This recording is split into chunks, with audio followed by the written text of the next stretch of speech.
So all the dopes today are like, oh, gee, the fuzzy, cute little polar bear, you know, they leave out that is man-eating, is threatened. Is this a bad idea? Reed Hopper, attorney for the Pacific Legal Foundation. He's a guy who's planning on challenging the administration's decision. Reed, you just saw the secretary there. What's your reaction? I think it is a bad idea. We will be challenging the listing of the polar bear in federal court as unwarranted.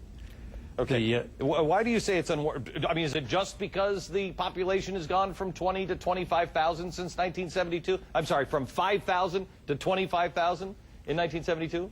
That's one reason, but not the only reason. The other reason is that the Endangered Species Act does not authorize the listing of a species that is already protected by other laws. Okay. I have several press releases saying these attorneys they were out late last night having cocktails and cake celebrating because this is going to be a cottage industry and they are going to start going after all these other animals because of global warming. Yes or no? Absolutely. Okay.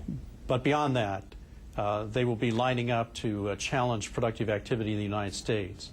They will be arguing that any industrial activity that contributes to global warming by greenhouse gas emissions harms the species and must be curtailed or stopped. Well, the secretary just said that that's not going to happen.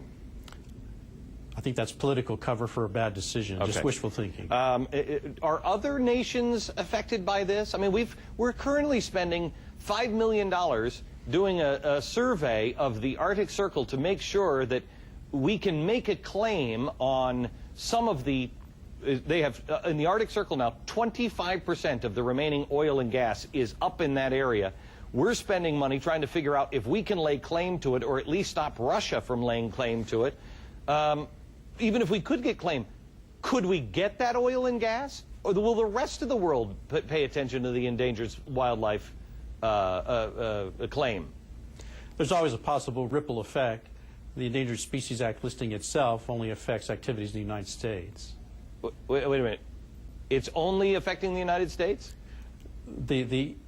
The actual listing only applies in the United States. There could be some ripple effects, however, beyond our borders. Okay. So in other words, Russia can say, screw the polar bear, and they can do whatever they want. They're not going to be bound by the Endangered Species Act. That's amazing. So that's, of course, going to be perfect for business in America and the oil and gas industry or anything else that we want to build here in America.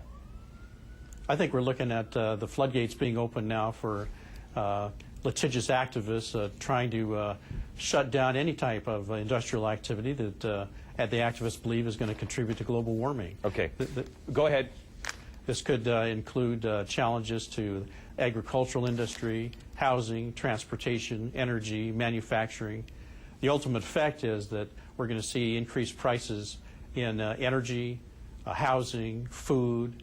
It's going to affect the poor and the middle class the most. Okay. Reed, thanks a lot. Coming up, we're going to talk about pensions and tuition that is at risk. It's a little life cycle of economic responsibility in our real story. Oh, more great friends in the government in just a bit. Hang on.